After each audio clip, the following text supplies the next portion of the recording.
Welcome back to another Porsche GT3. This is, I believe, the fourth one in about a week that we're reviewing. This is a very special one. It's a 2018 991.2 GT3 Touring in manual, of course. They all came in manual, but let me show you guys around the car. This is a very, very special car. So here it is, 2018 911 GT3 Touring. Pretty much the main difference between the regular GT3 and the Touring is the Touring does not have a spoiler. So it has a very kind of low-key look to the back. It almost looks to a regular person like it might be a regular Carrera, but in fact it is a GT3. A big tell is the center tailpipes, the center lock wheels, and of course once you look at the interior you can clearly tell by the carbon bucket seats and pretty much, yeah, all the unique GT3 features. Okay, so let me walk you through the spec on this one, because honestly I've only started noticing certain things once I picked it up and started driving it. So first thing I noticed is the inserts on the seats aren't the regular Alcantara inserts that you get on the carbon bucket seats. These are actually a different cloth insert, so I'm sure this was custom done for the first owner. And here's something I've never seen before on any GT car. The amount of leather on this car is freaking crazy. So leather steering wheel, leather shifter, even right here, leather on the door sills, even where the cup holders open. Usually this will be the trim, like the carbon fiber or whatever you do. The trim is leather on this one. Also here in the center, everything is leather. I've never seen so much leather. Leather dash. I've never seen so much leather on any GT car. This is pretty sick. For my car personally, I probably would take the Alcantara just because it's a little bit cooler, but it's nice to see the difference. Nice to feel a different steering wheel. Now something I really like about the spec is the fact that it's just a black car, silver wheels, and it has even the chrome trim around the windows. This honestly makes it look like pretty much a normal 911. When you drive it around, nobody really looks at you at all. The last week or two when I've been driving the two 992 GT3s and the 997 GT3 RS, it gets attention non-stop. This is nice. People just think it's a regular, 911 unless you know, and you can tell by the front that obviously it is a GT3 front. Now this is what I find really cool about this car, which is kind of a bit of a story. So I think it was 2014, the 991.1 GT3, the first version of this was released, and it was PDK only, so you could not get a manual, and everybody was kind of upset. So what Porsche did is they came out with something called the 911R. They made 991 units of that, and that was pretty much a manual GT3. I think it might have had the RS motor, but it was a manual, and that's kind of what was special about it. So then people started paying, crazy money for these cars. I think at some point they were being listed for like close to $1 million. And next thing you know, 991.2 comes out, and not only does Porsche offer a manual with the GT3, they also offer this thing called the Touring, which is no spoiler, which is pretty much exactly like the 911R. A regular person probably wouldn't even be able to tell apart the GT3 Touring and the 911R. So Porsche kind of just wanted to make a point that their cars aren't investments. They're cars to be driven, and whatever the customers wanted to buy, if they wanted a manual, that's what they demanded. They're going to keep making them, rather than make their old cars pretty much appreciation value. That's not what their business is about.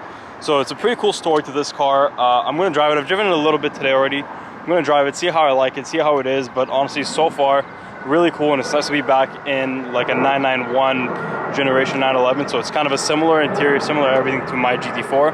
So I'm just kind of very used to everything on the interior. Okay, so it's Sunday morning, and I get to go for a drive in a 991.2 GT3 Touring. Definitely not a bad day. This car's so good. So it's kind of cool, in the last week I've driven 997 GT3 RS and then 992 PDK and manual GT3, and now I'm kind of in the era right in the middle, which is the 991. So it's kind of cool to be able to compare. And the nice thing is it's kind of like exactly what you would expect the car to be, because when we drove the 997, it was just like, a very hard car to drive, very raw car. You could I definitely didn't expect a 997 to be like that, so it was a lot more old school than I thought it would be. And then when I drove the 992, I mean, the computers are so good, everything is just so good with that car, but it's a lot of the car doing it itself. It makes it very easy for you.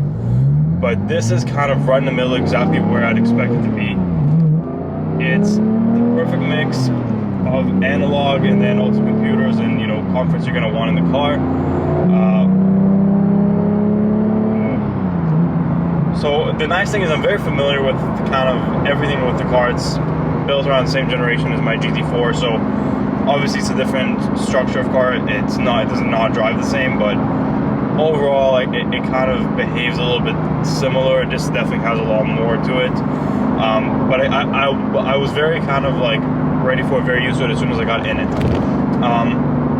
The one nice thing I noticed actually about the Touring, again, I haven't driven a regular one yet, so I don't know if it's the same case with the regular one, but I feel like it's because there's no wing, there's no downforce. The car feels very playful.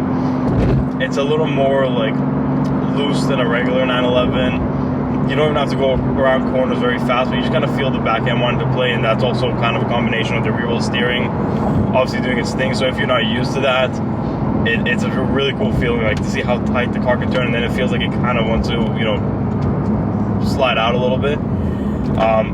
But yeah, it's a very playful car, and like I was saying before, it's very low key. So obviously, you know, everybody knows the GT3 is the car with the big wing, and you know, looks a lot more aggressive than the regular 911. But after they came out with the 911R, and everybody loved that thing, and it looked very slick, right? It didn't have a spoiler or anything like that. I guess people wanted that for the regular GT3s, so they came out with this, and I feel like to a regular person, this would just look, especially this spec, black with like silver wheels and chrome trim around the windows and stuff, this is gonna look like your average, you know, Carrera. Like, nobody, if you don't know, I don't think you're gonna be able to tell this is a very special car, obviously, unless you hear it, because it doesn't sound like a regular 911. Yeah, we got an empty on-ramp onto the highway. Let's see this thing.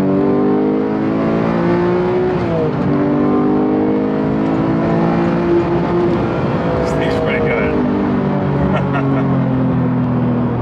So the thing I really like about this, again, I don't know if it's just because I'm really used to this whole generation of Porsches, and you know, it's kind of very familiar to me, but the car feels very predictable, and not in a bad way at all. Like, I think it's the right amount of predictable where you have confidence in what you're doing, you're not too scared to push it a little bit, but the car still makes you work for it a little bit. It makes you very like satisfied with, you know, the driving you're doing. It's not like, you don't feel like anybody could probably go in and do it.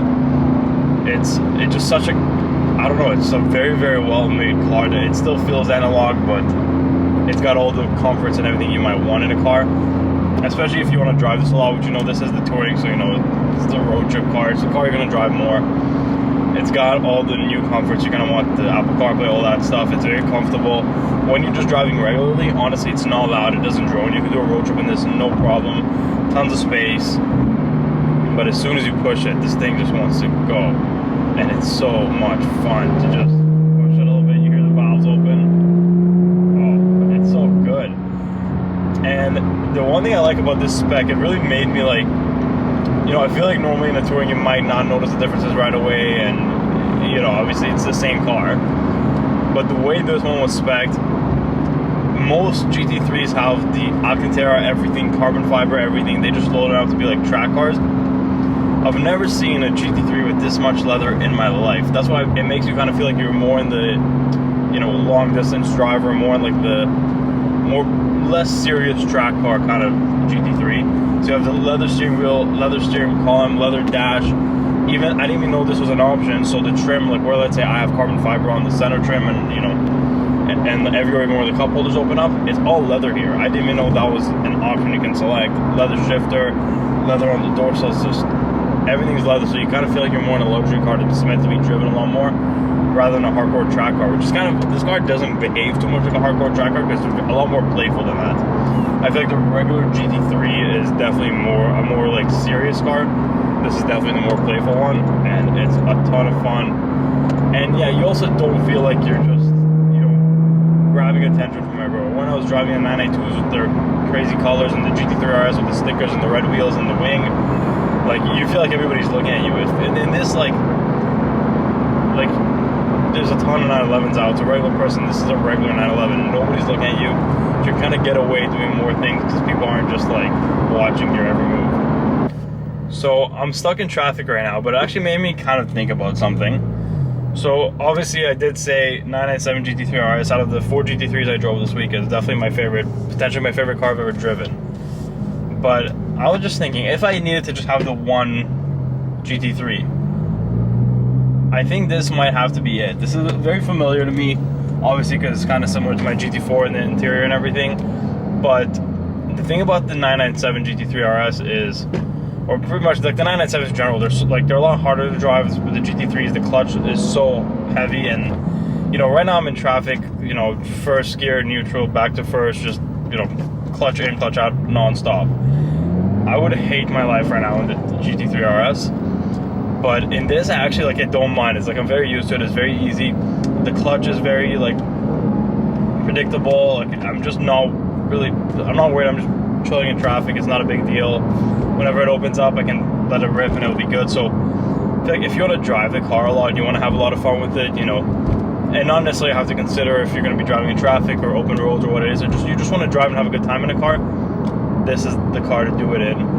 It's the best of both worlds. You still feel a lot more analog than you do with the 992. You can still get the manual and have a lot of fun with the manual. I mean, the 992 manual is not very good. This is very, very good. But it's very usable in everyday life. You can honestly daily drive this thing. If you didn't care about mileage or anything, which honestly, if I owned one, I'd probably daily drive it. Like, it's that good. So man, the car looks so good, but in black, like with the sunlight, it's just so hard to get photos of it. So that's what we're trying to do right now. Get like a thumbnail photo or something. But it looks so low key, just a black 911, silver wheels, silver trim. It looks like such a normal car, but it's just not. Very, very cool with the CN Tower over somewhere there.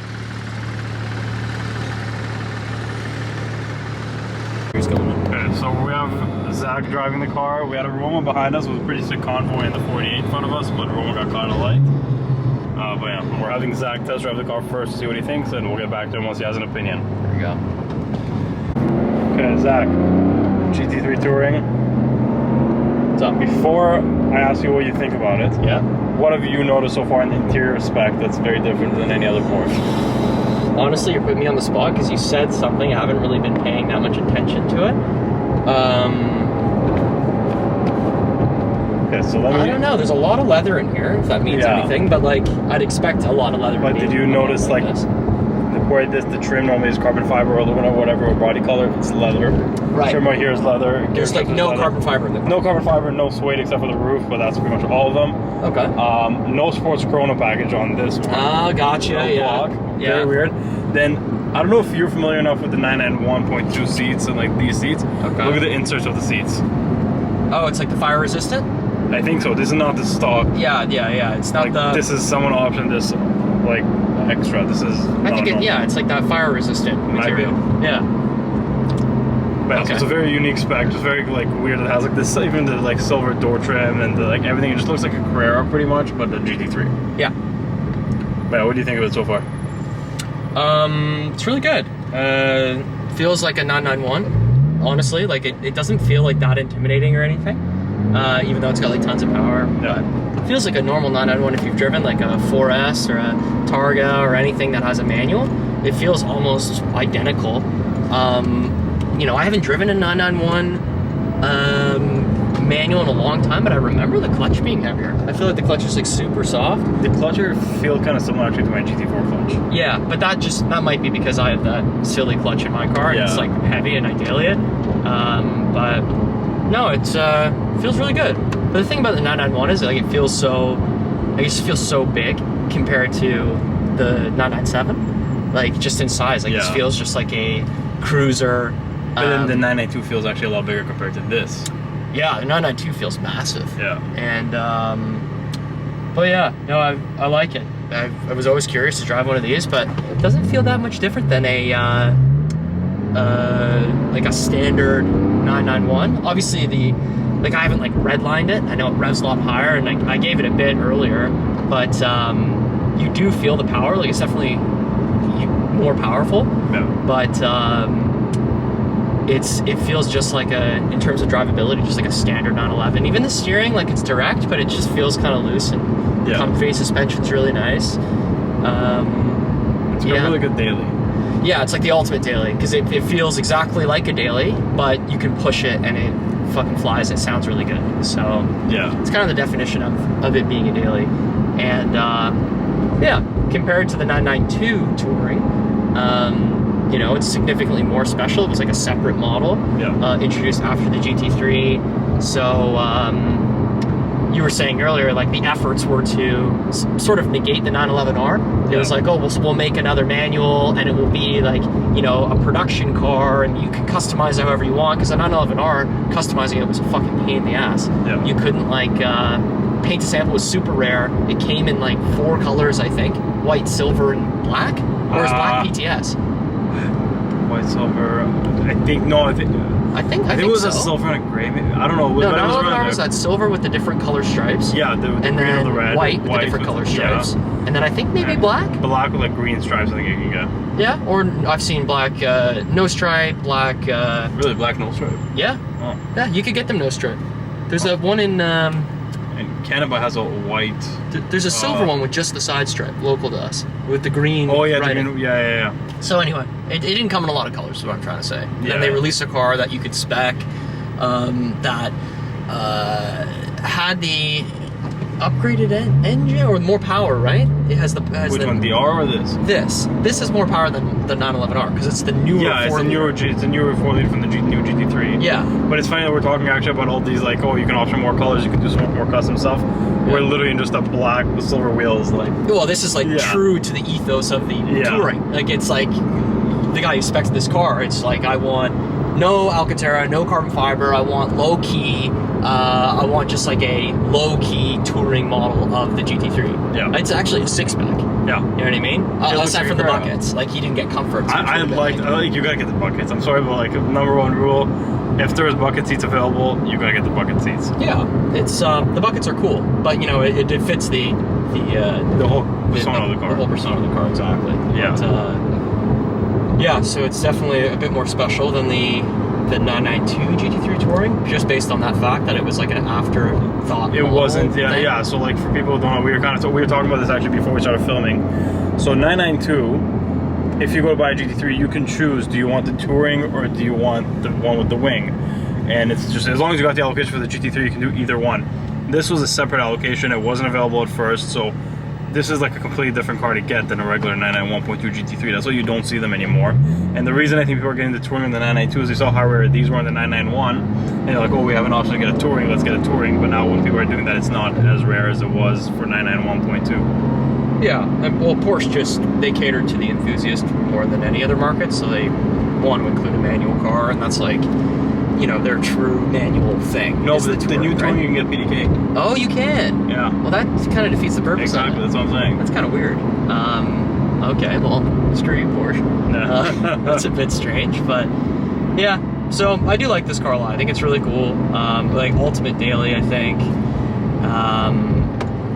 It's just, yeah, you can kind of feel this is the gen where Porsche are making these cars that are larger and easier to drive. Yeah. Like this feels like a normal 911, and it's got quite a bit of power, and like if you're thrashing it around, like it's fast and it's like fairly hardcore, but it drives so easy. Yeah, well, that's what I was thinking, because let's say I was downtown all day today. When I was in the 997 downtown, like I literally had to go home because I was like, I can't keep driving this downtown in traffic. Well, the clutch hurt you. Yeah, this I didn't have the problem. Well, the clutch and the clunky shifter to first and second. Like, yeah, but it's a sports car. Like it's supposed to be like that. But it was a tough car to drive. It was like harder than like normally. Yeah, so Zach, you've driven 997 now. You've driven this. Yeah. Have you driven 992? Yeah. GT3? No. I've driven like a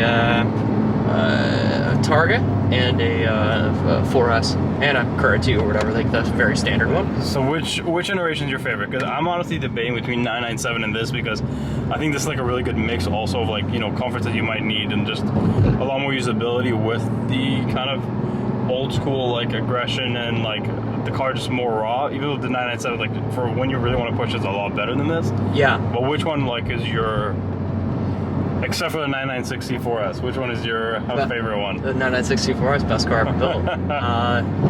No, I think it depends what you want. Like, if you want like proper speed and like special feeling, I think the 997 special versions are the best. Even though they're not the fastest, they feel the fastest because they're kind of like, you gotta work for it more. Yeah, they're not nice to drive and they feel more hardcore. Even if you had like a Carrera and you put like, if you tuned it or whatever, did like a exhaust or anything like that, the car will feel more hardcore because the platform's like narrower and like more intense. But the 991 is like the ultimate daily. Like this is the ultimate daily car. Yeah. You get the GT3 power, you have the engine. And it's really comfortable. Really comfortable, and you have the manual. Has all of the, I don't know, ingredients for the ultimate daily. But yeah, I kind of think, in 992, no offense to guys who own them, Too big. I'm not a big fan of it. I didn't like driving the standard car. Well, the one thing is the GT3 felt very different. GT3, which I haven't driven, so I don't have It's a lot. opinion on that. It's very, very stiff, but that stiffness makes up for the size and the weight. So yeah, GT3 is probably a totally different animal. Yeah. But you know, I drove Carrera 4S, and it felt like an Audi S5. Yeah. Like it wasn't a manual car, but it was just, you know, the 8-speed transmission and the size of the car. It didn't feel like a Porsche at all. Like even compared to this, which is the previous model, it felt nothing like the Lineage. And the Targa was a manual, and I thought the manual was way too light and it did not feel, I don't know, it just didn't have a tightness to it. Yeah. Get overtaken, taking a speed bump in a residential area. But yeah, so yeah, it depends what you want, but you know, long story short, 997 for like special hardcore feeling if you're looking for that. And then ultimate daily is this car. Yeah. And this gen, I like the 991 a lot. The 0.2's kind of got everything right. Yeah. And this is, because this is the RS engine, right? No. The Touring? No, Touring is regular GT3. The 911R was the 0.1 RS engine, I believe. Are you sure about that? Yeah. I thought the Touring was the RS engine. I don't think so. Okay. Then maybe not. But yeah, I'm curious to see what those are like too. I think that's a real sweet spot as well. The GT3 RS for the 991s. Yeah. I think the 0.1s look better and they come with cooler colors, but the 0.2s are probably better.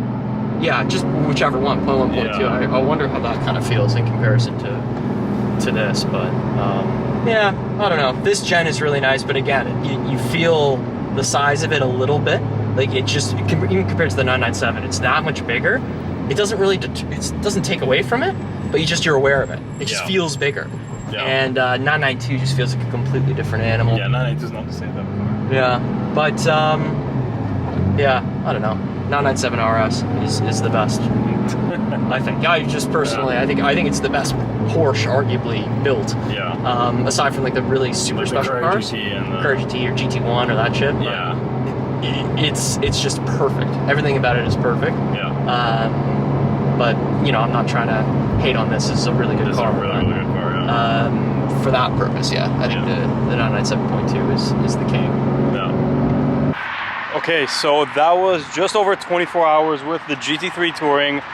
Honestly, I'm really impressed because obviously I knew I'm probably gonna like this better than the 992s because I do like more, you know, raw, like usually older cars. But I'm surprised how much I like this because honestly, this is not far off from the level of how much I like the 997 GT3 RS. So the way I kind of look at this is two things, and it does those two things very, very well.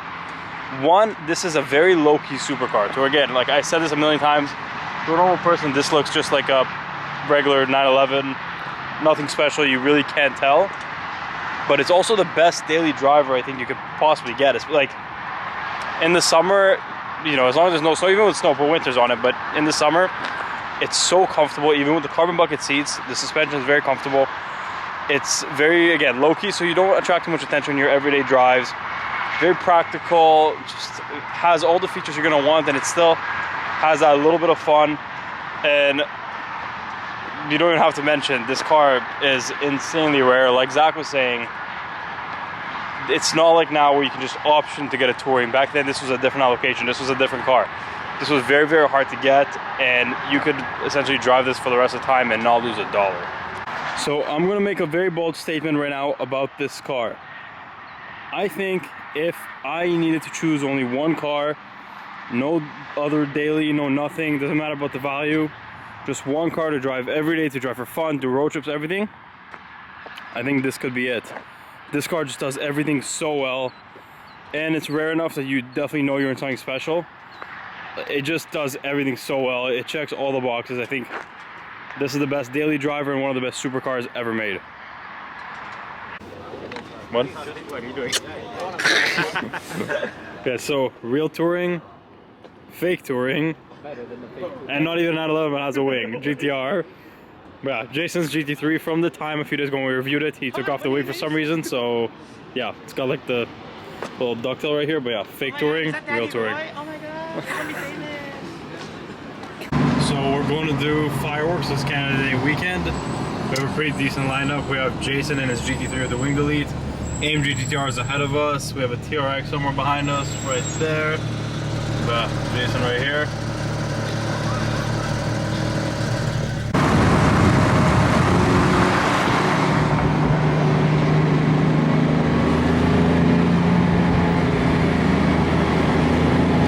Alright, touch fire, touch fire!